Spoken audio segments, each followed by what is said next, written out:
Good morning students of BA first year. हमने Saturday को 27th exercise की थी। Today we are going to do 28th exercise. इसमें आप फॉर्मूला देख सकते हो, विल बी डूइंग। देखो विल के साथ बी प्लस डूइंग है ना। जो बी है, बी क्या है, किसकी फॉर्म है, इज एम आर की, और डूइंग डू वर्ब की फर्स्ट फॉर्म के साथ आईएनजी लगाया। सो विल बता रहा है फ्यूचर को और बी डूइंग किसे बता रहा है, फ्यूचर कॉन्टिन्यूज को। So will be doing we will use for the future continuous tense. ठीक है, कॉन्टिन्यूस टेंस। ए पार्ट देखो इंट्रोडक्शन में, would you like to come to our party tomorrow Andrew, और thanks for the invitation but I have got lots of work at the moment, I will be working all day tomorrow. कल मैं सारा दिन काम कर रहा हूँगा, है ना। कह रहा है कि मुझे बहुत सारा काम है इस टाइम और कल भी मैं सारा दिन काम कर रहा हूँगा। आई सब्जेक्ट है, विल बी वर्किंग, यही फॉर्मूला है ना आपका, will be doing. So will be working all day tomorrow, do के साथ था आईएनजी, यहाँ पे वर्क के साथ ING. Racial, you won't be working on Saturday evening. Will not, won't की मैंने आपको फुल फॉर्म बताई थी, विल नॉट, है ना। Will not, will be doing, will not be doing, है ना। इसका नेगेटिव वॉन्ट बन जाएगा। You won't be working on Saturday evening, तुम सैटरडे इवनिंग को काम नहीं कर रहे होगे।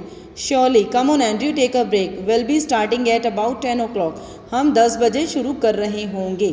सो यू कैन सी कि विल बी के साथ वर्ब की फर्स्ट फॉर्म के साथ आईएनजी लगा हुआ है, तो ये किसके लिए, हमारा फ्यूचर कॉन्टिन्यूस के लिए है। बी पार्ट देखिए, will be doing for future for continuous actions, है ना। We use future continuous for an action over a period of time. It means that sometime in the future we will be in the middle of an action. मान लो मैं रोज़ आपको lecture देती हूँ इस time पे, है ना, मैं इम्पार्ट करती हूँ, तो मैं क्या बोलूँगी, tomorrow same time I will B imparting my lecture. कल भी मैं आपको इसी टाइम पे लेक्चर दे रही होंगी। यानी जब आप कोई काम रेगुलरली कर रहे हैं तो भी आप इसे लगा सकते हैं, या फिर हमें पता है कि कल मैंने 9 बजे अपना ये काम स्टार्ट करना है तो 11 बजे मैं वो काम कर रही होंगी, तो वहाँ पे भी लगा सकते हैं। ठीक है ना। Like Andrew can't go to the party because he will be working all day tomorrow. I will put out 3 o'clock, I will be playing golf. I will be out at 3 o'clock, मैं 3 बजे बाहर होंगी क्योंकि मैं golf खेल रही होंगी। When the men leave the building, the police will be waiting for them. What will be doing in 10 years time? I wonder, मैं क्या कर रही होंगी 10 साल बाद, है ना। सो विल बी डूइंग यानी आपको फ्यूचर कॉन्टिन्यूस समझ में आ गया है कि जब आप फ्यूचर की कोई भी एक्शन की बात कर रहे हैं, जब आप मिडल में होंगे तो आप यूज़ करते हैं विल बी डूइंग। अब कंपेयर कीजिए पास्ट, प्रेजेंट, फ्यूचर, तीनों क्या है, कॉन्टिन्यूस टेंस है। Past continuous, present continuous, future continuous. Past continuous में क्या आ जाएगा, this time last week we were sitting on the beach. Last week क्या शो कर रहा है कि पास्ट, इस टाइम पे पिछले हफ्ते हम बीच पे बैठे हुए थे, लेकिन आज हम कॉलेज में हैं, बोर हो रहे हैं, है ना, पढ़ाई कर रहे हैं। पिछले हफ्ते हम बीच पे बैठे हुए थे। सो ये क्या है, पास्ट की एक्टिविटी बता रहे हैं जब आप मिडल में थे।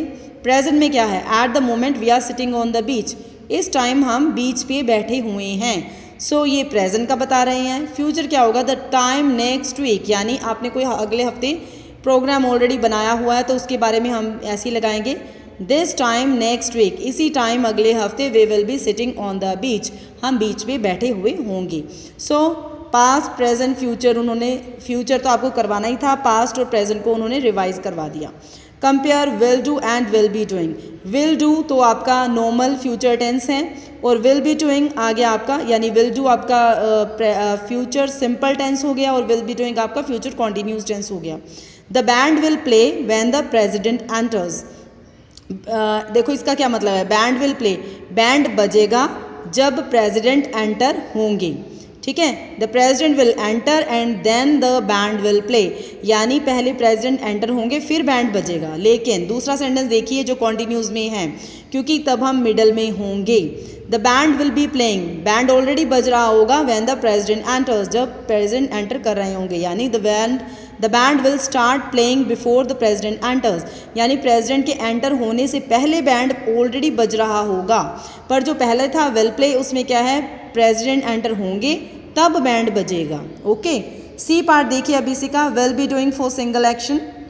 We also use will be plus an ING form for single action which will happen in course of events. Because it is part of a plan और a part of schedule of future events. The party will be starting, जैसे हमने कोई plan already कर रखा है कि शाम को ये हमने करना है, तो क्या कहते हैं, पार्टी हमारी शाम को 10 बजे शुरू हो रही होगी। यानी आप बता रहे हैं आपका कोई प्रोग्राम है, आपकी कोई शाम का पार्ट, उसका प्रोग्राम का पार्ट आप बता रहे हैं, तो party will be starting at 10 o'clock, party 10 बजे शुरू हो रही होगी। The ship will be sailing soon, ship जल्दी ही, सून मतलब सेल कर रहा होगा, part of our journey. The visitor will be arriving भी ठीक है, विल अराइव भी ठीक है, आर अराइविंग लेटर, तीनों सेंटेंसेस सही हैं। मोर देन वन और form is often possible, will के साथ प्रेजेंट कॉन्टिन्यूस भी लग सकती है ना। The visitors will be arriving, visitors पहुंच रहे होंगे, अराइव कर रहे होंगे। Visitors will arrive, visitors arrive करेंगे। Visitors are arriving later, visitors are arriving later, visitors later पहुंचेंगे। सो तीनों सेंटेंसेस उन्होंने फिर भी बता दिए दोबारा। The visitors will be arriving है ना, ये हो गया। We often use future continuous for something that will happen as a part of a routine. अगर रूटीन की बात आप करें तो उसमें भी आप फ्यूचर कॉन्टिन्यूस टेंस को यूज़ कर सकते हैं। ओके, कैसे है? आई कॉल यू इन, है ना, I will call in and see you tomorrow afternoon. I will be passing your house, है ना, मैं तुम्हें फ़ोन करूँगी क्योंकि मैं तुम्हारे घर के पास से जा रही होंगी, क्योंकि उसका ऑफिस का या स्कूल का रास्ता ही वहाँ से, और वो वहाँ से रोज़ जाती है, तो पार्ट ऑफ रूटीन आ गया ना। Trevor and Laura will be cleaning the house tomorrow, कल ट्रेवर और लोरा अपना घर साफ कर रहे होंगे क्योंकि वो हर संडे को करते हैं। We can also use will be plus an ING form to ask about someone's plan. अगर किसी के प्लान के बारे में आपने पूछना है तब भी आप विल बी प्लस के साथ ING की फॉर्म लगा सकते हैं। विल यू बी गोइंग, देखो विल बी प्लस ING है ना, तो विल के बाद आपका सब्जेक्ट लगेगा। अगर आप इंटेरोगेटिव सेंटेंस बना रहे हैं तो will you be going anywhere near a chemist this morning, क्या तुम आज केमिस्ट शॉप के नज़दीक जा रहे होगे? येस, वाई, है ना, किस लिए? Could you get some aspirins, please मेरे लिए कुछ एस्प्रिन्स ला दोगे? Yes of course. How long will you be using this computer, तुम ये कंप्यूटर कितनी देर तक यूज़ कर रहे होगे? You can have it in a minute, है ना, तुम 1 मिनट में ले सकते हो, मैं कंप्यूटर इतना ही यूज़ करूँगा। सो फ्यूचर कॉन्टिन्यूस टेंस के हमने काफ़ी सारे यूजेस पढ़े। फ्यूचर कॉन्टिन्यूस एक तो हम लगाते हैं फ्यूचर में, हम मिडल में कहाँ पे होंगे उसके लिए, एक जब जो हमारा रूटीन का पार्ट है उसमें, है ना, तो ये 2-3 चीज़ें थी जिसमें हम फ्यूचर कॉन्टिन्यूस यूज़ करते हैं। Will be doing, okay, got it. So thank you students, please practice this sentences. जो भी आपको ये एक्सरसाइज दी हुई है इसको पूरा प्रैक्टिस कीजिए, वेरी इजी, जो इसके कॉन्सेप्ट्स हैं समझते रहिए। Thank you.